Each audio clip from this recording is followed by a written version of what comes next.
아멘. 앞뒤 좌우분들과 인사할까요? 잘 오셨습니다. 잘 오셨습니다. 예, 감사합니다. 오늘도 처음 방문해 주신 분들도 계시고 감사합니다. 우리 서지사님 부부가 이제 가장 뒷자리 등받이도 없는 의자에서 또 섬기고 계시네요. 어느새.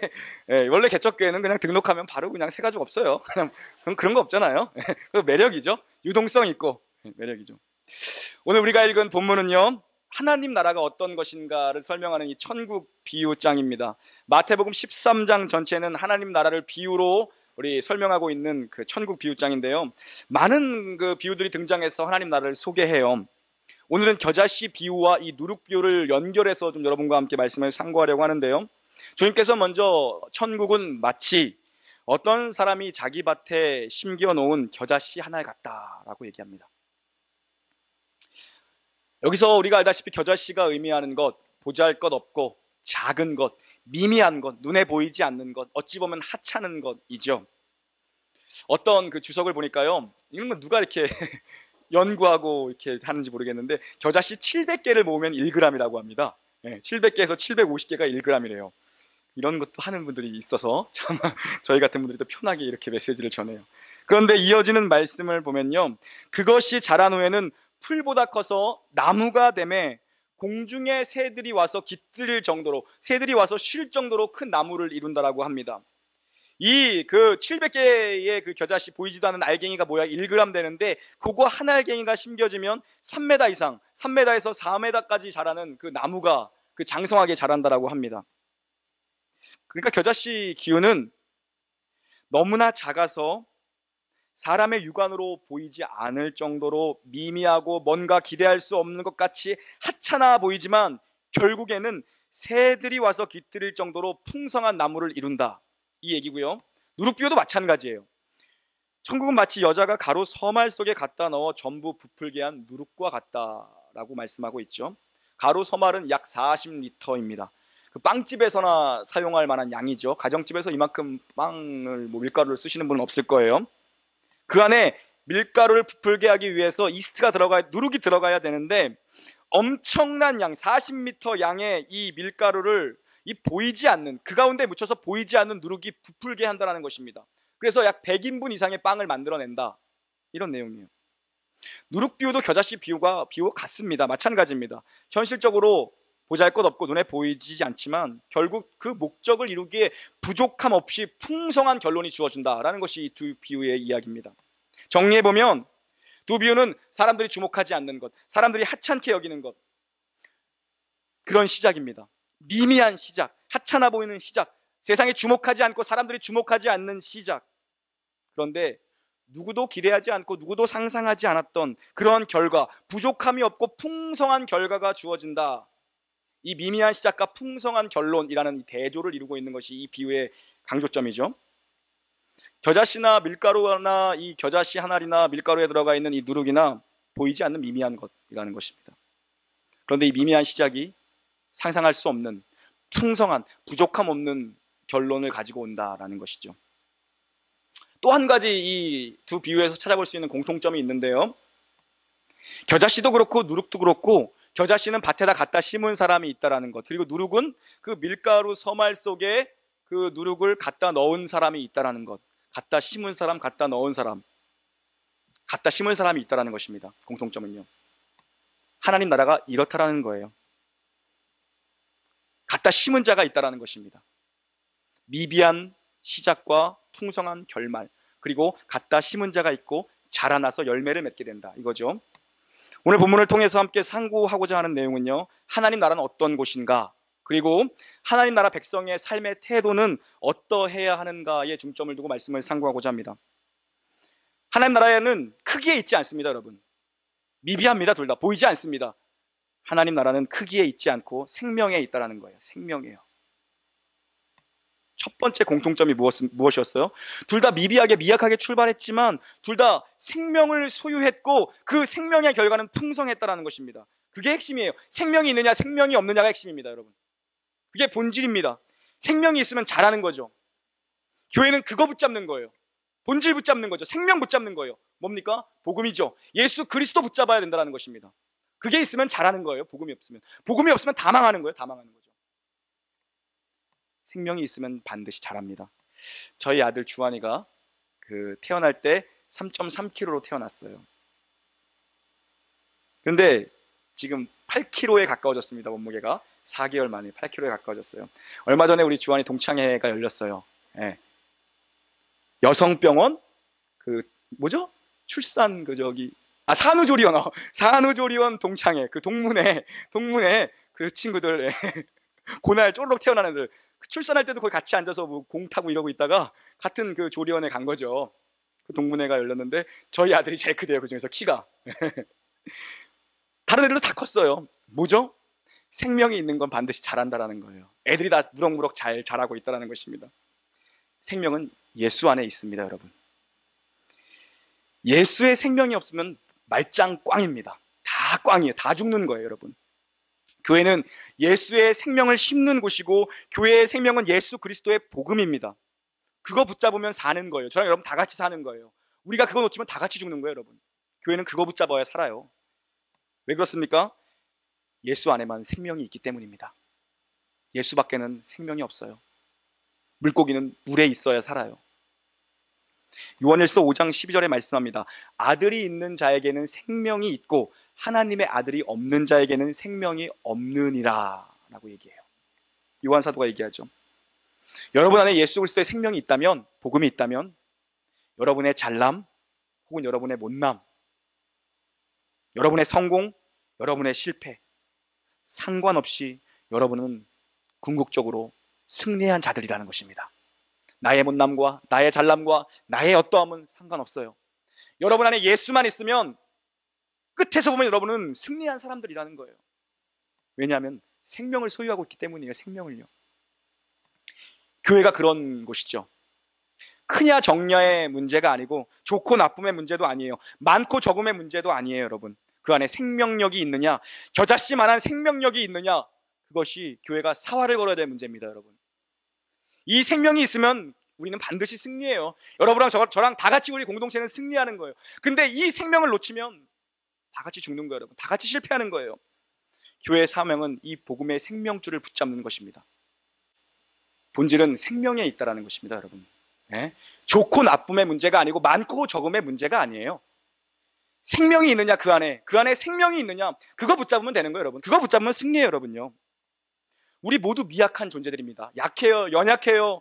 우리 중에 큰 부자도 없고 큰 권세를 가진 자도 없어요. 세상이 말하는 뭐 대단한 영웅이라고 할 만한 사람도 없어요. 그래서 좋은 겁니다. 그래서 좋아요, 여러분. 겨자씨 하나에 같은 이 미미한 우리를 교회로 부르시고, 여러분을 이 놀라운 교회로 부르시고, 여러분 한 사람 한 사람을 통해 하나님이 큰 나무로 장성하도록 기르셔서 숲을 이루시겠다라는 거예요. 울창한 숲을 이루시겠다라는 거예요. 그거 기대하면 돼요, 여러분. 그거 기대하면 됩니다. 그거 소망하면 돼요.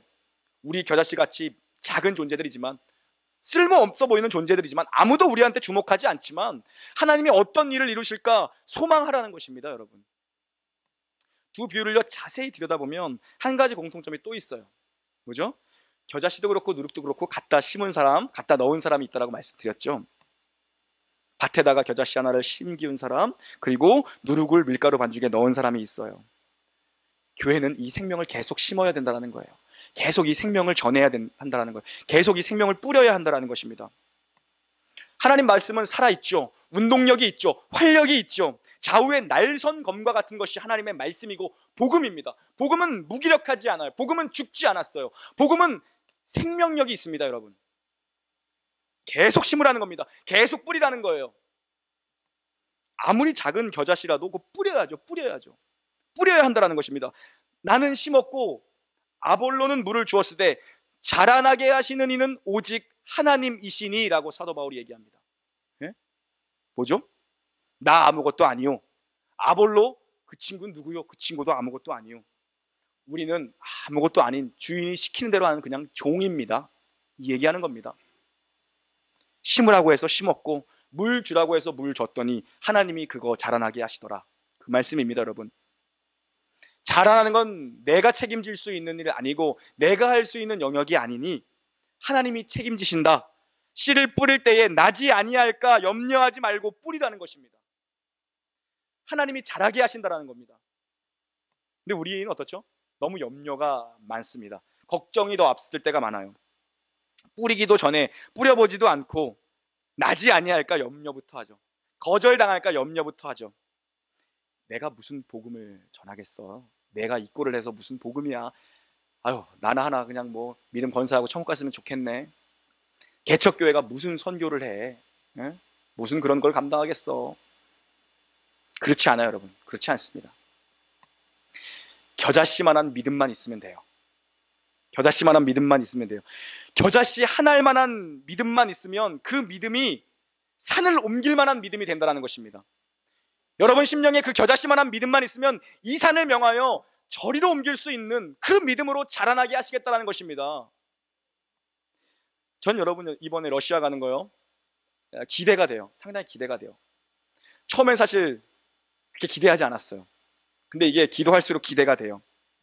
가서 우리가 뭘 그렇게 하겠어요? 그냥 여행 갔다 오는 거지. 러시아 갔다 오고 유럽 갔다 오고 여행 가는 거예요. 뭘 그렇게 가서 우리가 뭘 하겠어요? 말이 뭐 선교 여행이지 무슨 선교를 우리가 그렇게 하겠어요? 여행하는 거예요. 근데 저는 기대가 돼요, 여러분. 기대가 됩니다. 기도하니까 기대가 생겨요, 여러분. 기대하고 기도하면 기대가 되는 거고요. 기대가 없더라도 기도하면 기도가 생겨요. 기대가 생기는 거예요, 여러분. 제 마음에 기도하면서 뭔가 동함이 생겼어요. 하나님이 상상 못할 열매를 주시겠다는 거예요. 네. 개척교회에서 이렇게 많은 인원이 꼭 비행기 타고 이렇게 가는 경우 거의 없어요. 그것도 러시아는 거의 없죠. 네. 그것도 가고 싶다는 사람이 한 명 더 늘어났는데 그 비용이 얼마나 올라갈지 모르겠네. 한번 알아봐 주세요, 집사님. 얼마나 더 추가 비용이 들어가는지. 늦지 않았어요. 가시면 돼요. 일단 가라는 거예요. 일단 가라는 거죠. 하나님 어떤 일을 하실지 모르겠는데, 지금 당장 그 열매가 우리 눈에 증거로 안 보일 수도 있어요. 근데 몇 년이 지나고 10년이 지나고 20년이 지나고 언젠간 하나님이 뭔가 일을 하시겠다라는 그런 마음이 제게 강하게 도전됐어요. 몰라요 뭔지 무슨 도전인지는. 일단 가자는 겁니다, 여러분. 그 지난주에 우리 아프리카에 계시는 우리 말리 홍종수 선교사님한테 연락이 왔어요. 카카오톡이 왔어요. 목사님, 제가 나가실 때 갑상선암을 그분이 수술하고 나가셨어요. 그래서 체력이 상당히 떨어진 상태에서 나가셨어요. 그래서 기도를 좀 많이 해주셔야 되는데, 제가 6월에 건강검진차 들어옵니다. 아이들 이렇게 치아 때문이고 자기도 또 이제 종합 시기마다 이렇게 받아야 되는데 받을 시기가 돼서 들어온다라고 연락이 왔더라고요. 그래서 저희 교회 한번 스케줄 조정해서 모시려고 하는데, 그분 오시면 또 어떻게 될지 몰라요. 네? 내년에 아프리카 가는 말리, 내년 거기는 이제 더우니까 겨울에 가야 될 것 같아요. 러시아는 여름에 가는 거고, 거기는 왠지 카톡 하는데 느낌이 이거 뭔가 조금 약간 거시기하다라는 생각이 딱 드는데, 말리를 언제 가보겠어요? 예? 저는 탄자니아는 가볼 기회가 있었어요. 전에 섬기던 교회 탄자니아에 대학을 설립해서 갈 기회가 있었는데, 제가 탄자니아를 뒤로한 채 제가 캄보디아 행을 택했거든요. 예.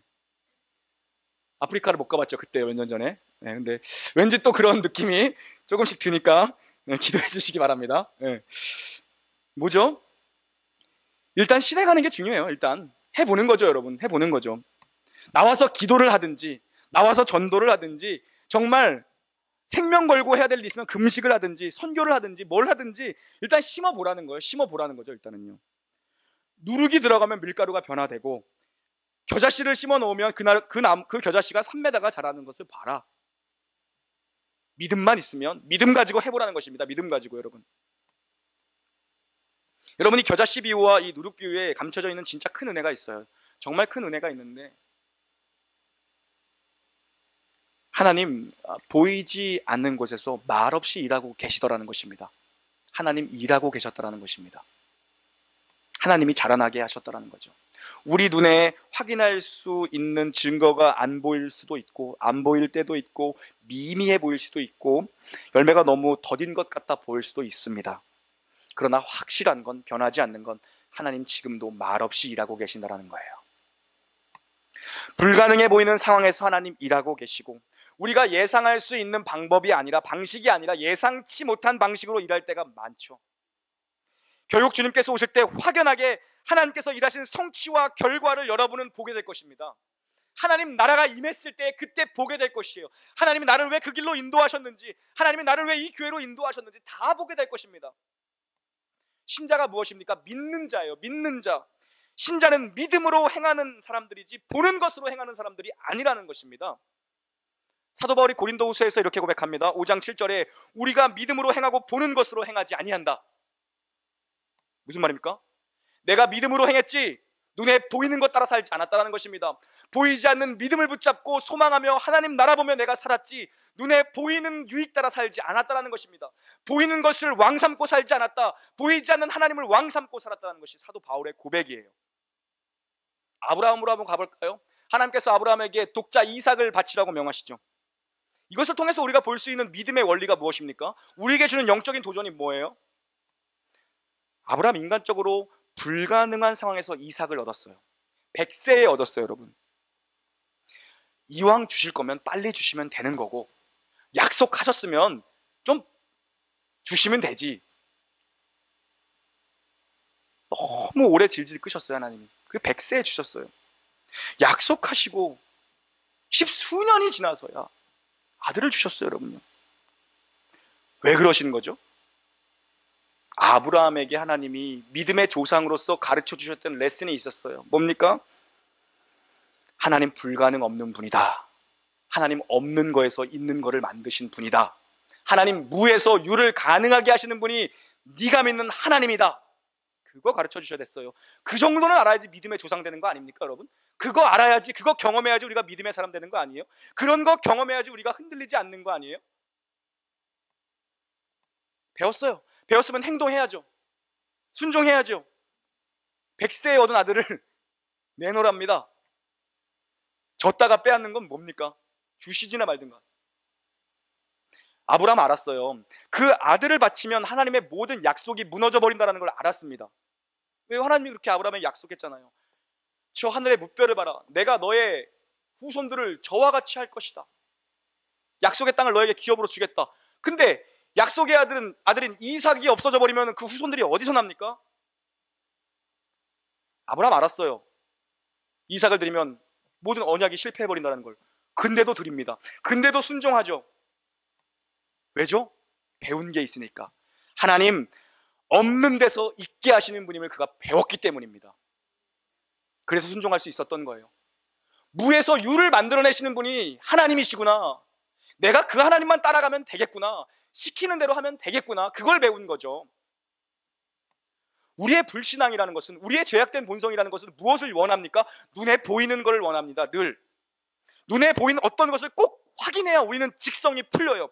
그것 봐, 이래서 이렇게 됐다니까. 그 얘기를 하고 싶은 거예요. 우리의 입술은요, 이것 봐, 내가 그렇게 된다고 했잖아.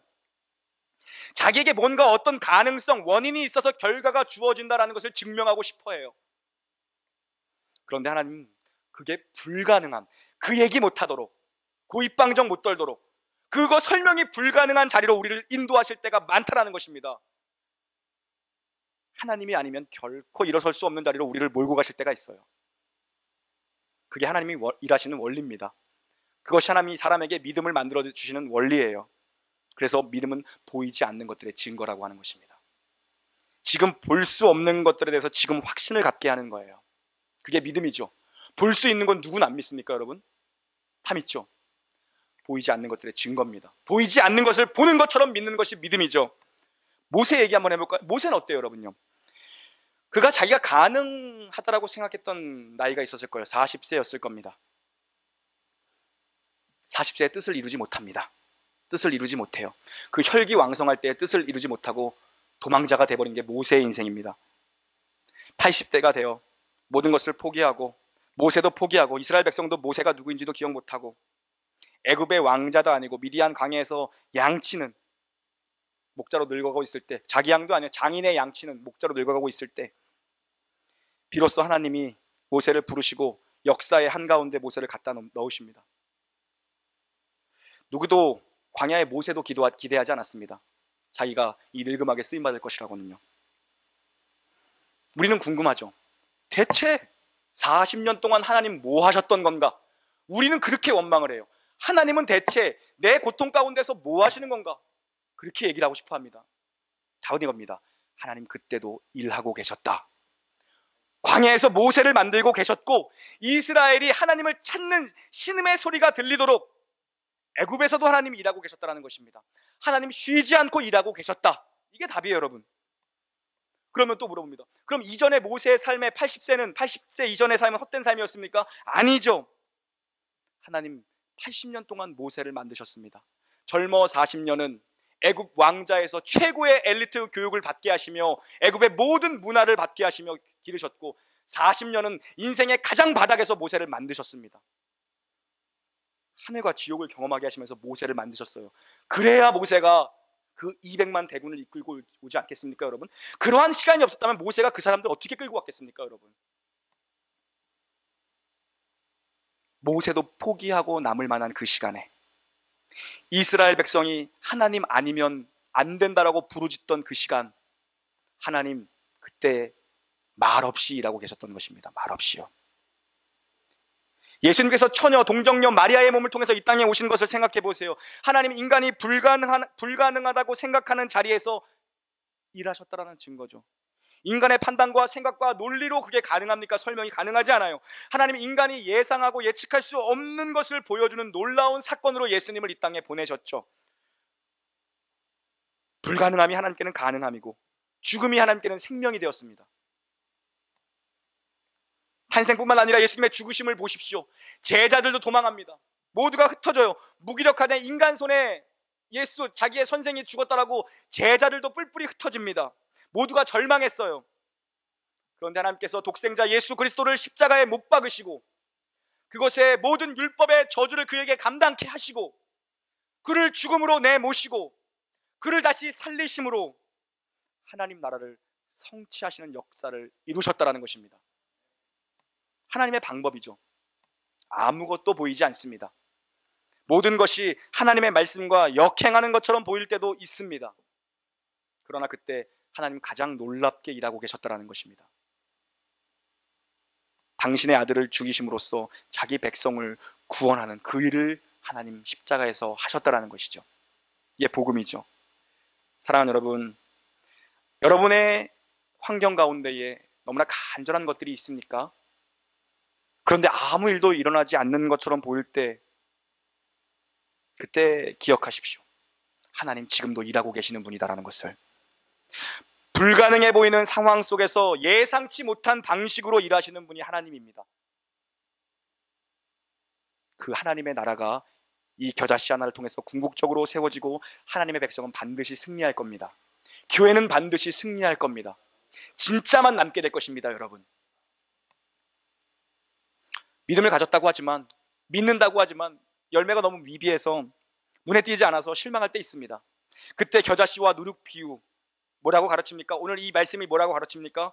우리 안에서 착한 일을 시작하신 하나님께서 결과를 만들어내시겠다.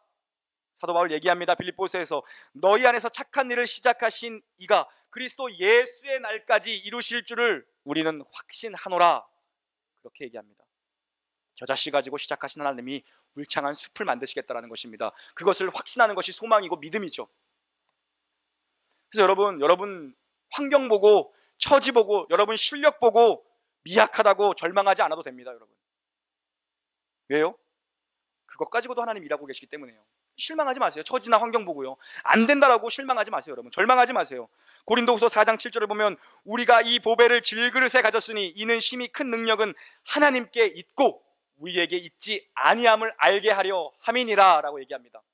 심히 큰 능력이 여러분에게 있지 않고 제게 있지 않고 하나님께 있다는 것입니다.